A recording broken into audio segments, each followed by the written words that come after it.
안녕하세요. 믿고 보는 보험 전문 채널 매미TV입니다. 오늘 제가 다룰 주제는 민식이법과 운전자 보험입니다. 좀 민감한 주제가 될 수도 있을 것 같은데요. 민식이 사망사고와 합의금 관련해서 요즘 논란이 많습니다.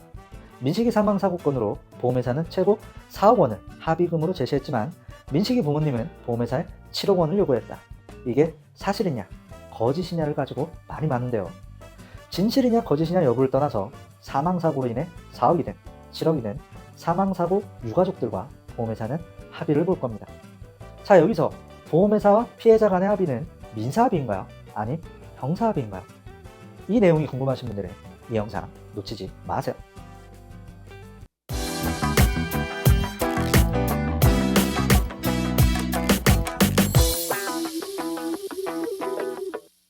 먼저 민식이법에 대해서 간략하게 설명드리자면 지난해 9월 충남 아산 스쿨존에서 횡단보도를 건너던 김민식 군이 사망한 사건을 계기로 만들어진 법안입니다.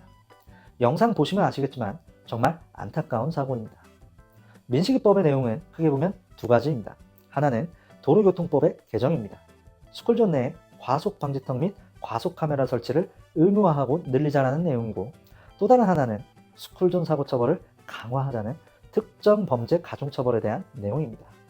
이 특가법의 내용은 첫째, 스쿨존에서 어린이를 사망하게 하면 무기 또는 3년 이상의 징역에 처한다.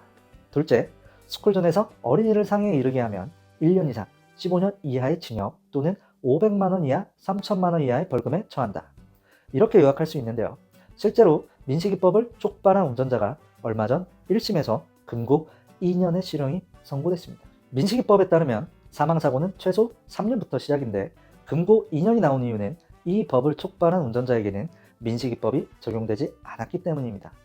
우리나라 현행법상 소급 입법을 금지하고 있기에 나중에 신설되거나 개정된 법령으로 과거의 행위를 처벌할 수 없기에 민식이법이 적용되지 않았습니다. 민식이법은 그 취지 자체는 좋으나 처벌이 너무 심하다는 반론도 만만치 않은데요. 지난 3월 25일부터 법이 시행된 만큼 스쿨존에서의 운전은 더욱더 조심해서 해야 할 것 같습니다. 스쿨존을 피해가는 내비게이션 등 이를 대비한 여러 가지 어플들이 개발되고 있지만 전국에 스쿨존이 16,900여 곳이 있는데 이를 피해가는 것은 독도에 살지 않는 이상 불가능할 것입니다. 그래서인지 민식이법이 시행된 이후로 뜻밖의 일이 일어났는데요. 4월 한 달 동안에만 운전자 보험 신규 가입자 수가 약 72만 명이었다고 합니다. 법 개정으로 스쿨존에서 가벼운 사고가 발생해도 벌금이 최소 500만 원이 나오고 무거운 처벌을 받을 수 있다는 우려 때문인 것 같습니다. 요즘 대박치고 있는 한문철 TV에서 말한 그 운전자 보험 내용을 잠깐 보시면 민식이법은 다른 것에 비해서 처벌이 엄청 무거워졌어요. 그래서 어떻게 해서든지 좀 웬만하면 형사합의를 하려고 노력을 하겠죠. 그래서 민식이법에 대해서는 6주가 아니고 진단이 그보다 밑이라도 하더라도 형사합의 지원이 좀 필요한 그러한 보험 상품이 나온다 그러면 상당히 인기가 있을 것 같아요. 자, 여기서 6주 미만 형사합의금의 중요성과 파급력에 대해서 이야기하고 있는데요. 여기서 잠깐, 아직도 6주 미만 형사합의금은 필요 없다고 생각하시나요? 6주 미만이면 경상인데 그냥 벌금대로 맞으면 되지, 뭐하러 형사합의까지 해야 하나? 라고 생각하시나요? 얼마 전에 저희 점에서 일하시는 분이 물어보시더라고요. 6주 미만 형사합의금은 그냥 벌금 맞으면 된다고 필요 없다고 하는데 뭐라고 반론을 못하겠어요 라고 하시더라고요. 정말 아직도 6주 미만 형사합의금이 필요 없다고 생각하시나요? 네, 잘 모르겠어요. 6주 미만 형사합의금이 필요한 이유를 세 가지로 요약해 보겠습니다. 첫 번째, 경상자, 중상자 여러 명과 동시에 형사합의를 봐야 할 수 있다. 내가 12대 중과실 사고를 냈는데 피해 차량에 4명이 타고 있었고 각각 전치 6주, 전치 6주, 전치 2주, 전치 2주가 나왔다고 가정해 보겠습니다. 이때 기존 운전자 보험은 전치 6주 이상인 경우만 보상이 되게 전치 6주 진단을 받은 2명과는 형사합의를 보고 전치 2주 진단을 받은 2명과는 형사합의를 안 보고 벌금을 맞겠다? 이게 가능한 얘기일까요? 이건 불가능한 상황입니다. 이 사고로 피해자들과 합의를 봐서 감형을 받으려면 모두와 합의가 돼야 하는데 형사합의금이 보상이 되는 전치 6주 이상 피해자들과만 합의를 보려 하고 형사합의금이 보상되지 않는 전치 6주 미만 피해자들과는 보험 처리가 되지 않는다는 이유로 합의를 보지 않으려 한다면 피해자뿐만 아니라 검사, 판사님이 더 어이없어 하실 겁니다. 두 번째, 동종 전과 이력이 있으면 벌금형으로 끝나지 않을 수 있다. 초범이 아니라 교통사고를 여러 번 낸 경험이 있어 동종 전과 이력이 있다면 전치 6주 미만 사고라도 피해자와 별도 합의가 없다면 벌금형으로 안 끝날 수 있습니다. 전치 2주 진단을 받아도 상해죄가 성립된다는 사실, 동종 전과 이력이 다수 있으면 벌금형으로 끝나지 않고 구속될 수 있다는 사실 주의하시기 바랍니다. 세 번째, 괘씸죄로 처벌받을 수 있다.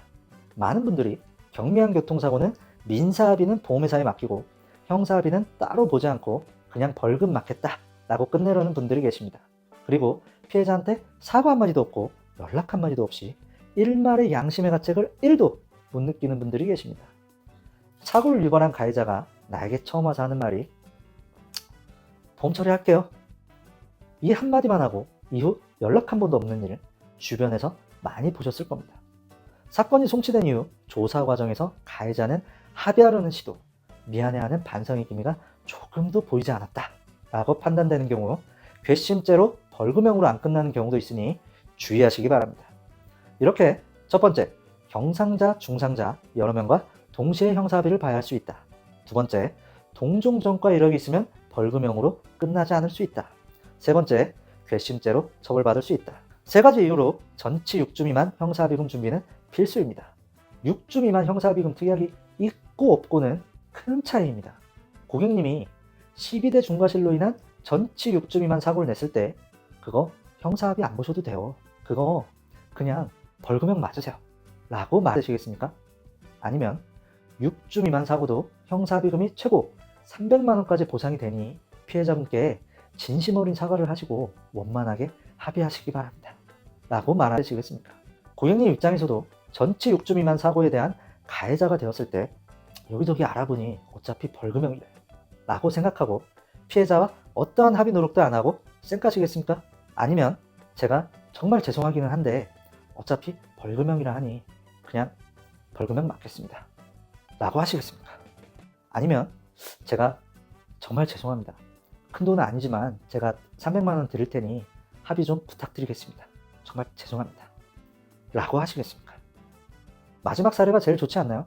이제 6주 미만 형사합의금에 대해 자신있게 PT하실 수 있으시겠죠? 예, 이제 고객님한테 자신있게 말할 수 있을 것 같아요. 운전자 보험에 대해 좀 더 자세히 살펴보겠습니다. 운전자 보험은 두 가지 질문만 기억하시면 됩니다. 첫 번째, 교통사고 발생 시 발생하는 책임은? 두 번째, 교통사고로 형사합의를 봐야 하는 경우는? 바로 이 두 가지가 운전자 보험의 핵심입니다. 첫 번째 질문, 교통사고 발생 시 발생하는 책임은? 민사적 책임, 형사적 책임, 행정적 책임입니다. 여기서 민사적 책임은 내가 교통사고를 냈을 때 상대방에게 치료비, 차 수리비를 물어줘야 하는데 이에 대한 배상 책임을 민사적 책임이라 하고 자동차 보험으로 커버가 가능합니다. 여기서 상대방 치료비는 자동차 보험의 대인 배상, 상대방 수리비는 대물 배상으로 커버가 가능합니다. 이번에 민식이 사고건 관련해서 보험회사에서 피해자와 사업 합의금을 제시했다 라고 하는 건 자동차 보험의 대인 배상으로 보상이 되는 걸 말하는 것이고 이는 민사적 책임, 즉 민사 합의입니다. 형사 합의가 아니라는 점 주의하시기 바랍니다. 두 번째 질문, 교통사고로 형사 합의를 봐야 하는 경우는? 입니다. 사망사고, 중상해 사고, 12대 중과실 사고, 그리고 뺑소니는 민사 합의 외에 별도로 형사 합의를 봐야 합니다. 여기서 12대 중과실 사고는 신호위반, 과속, 중앙선 침범, 불법 유턴, 그리고 스쿨존 사고 등과 같은 중대법규를 위반하여 발생한 사고를 이야기합니다. 한 가지 주의하실 점은 12대 중과실 사고에서 음주운전과 무면허운전, 그리고 뺑소니 사고는 형사합의 대상은 맞지만 운전자 보험으로는 보상이 안 된다는 점 주의하시기 바랍니다. 운전하다 도로에서 경미한 접촉사고가 났는데 사망, 중상해, 12대 중과실, 뺑소니 사고에 해당되지 않는다면 교통사고 처리 특례법에 의해 자동차 보험으로 민사합의만 잘 처리해주면 별도로 형사합의까지는 필요 없습니다. 다만 사망, 중상해, 12대 중과실, 뺑소니 사고에 해당된다면 민사합의는 민사합의대로 보고 별도로 형사합의까지 피해자와 봐야 합니다. 이때 이 민사합의금을 커버해주는 건 자동차 보험, 형사합의금을 커버해주는 게 바로 운전자 보험입니다. 운전자 보험에서 제일 중요한 특약은 교통사고 처리지원금 특약입니다. 이 특약이 바로 형사합의금을 지원해주는 특약이고 최고 1억 원까지 가입이 가능합니다. 사망사고, 중상해 사고 시 형사합의금을 최고 1억까지 보상해주고 12대 중과실 사고 시에는 전치 6주에서 10주는 1,000만 원 한도, 전치 11주 이상은 5천만 원 한도, 전치 21주 이상은 1억 원을 한도로 보상을 해주는데 이 특약은 전치 6주 이상 사고만 보상이 돼서 실생활에서 전치 6주 이상 사고만 형사합의 대상이다 라는 잘못된 통념을 만들기 위한 원인이라고 할 수 있습니다. 12대 중과실 사고는 전치 6주 이상만 형사합의 대상이다 라는 건 잘못된 상식입니다. 전치 6주 미만이어도 12대 중과실 사고이면 형사합의를 봐야 하는데 기존 보험에서는 전치 6주 이상만 보상이 되었기 때문에 잘못된 통념이 생긴 것입니다.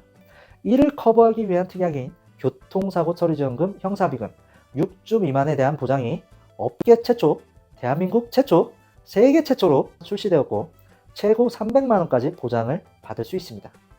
이 밖에도 지금 판매 중인 운전자 보험은 민식이법으로 인한 스쿨존 사고 시 벌금이 최고 3천만 원이 나올 수 있는 것을 대비하여 기존에 벌금 2천만 원에서 현재는 3천만 원으로 상향 조정되었습니다. 운전자 보험, 우리 실생활에서 정말 중요하고 유용한 보험입니다. 제가 서두에서 말한 운전자 보험에서의 두 가지 질문. 교통사고 발생 시 발생하는 책임은 민사, 형사, 행정적 책임. 교통사고로 형사합의를 봐야 하는 경우는 사망, 중상해, 12대 중과실, 뺑소니 사고. 이 질문들을 꼭 기억하셨으면 좋겠습니다. 저는 개인 유튜브 채널 매미TV를 운영하고 있고 보험 관련해서 정말 너무한 내용과 상식적인 내용들만 다루고 있습니다. 유튜브에서 매미TV를 검색하시면 매미킴TV가 먼저 나올 건데요. 매미킴TV는 격투기 김동현 선수가 운영하는 채널이고요. 좀만 밑으로 내려보시면 매미TV가 보이실 겁니다.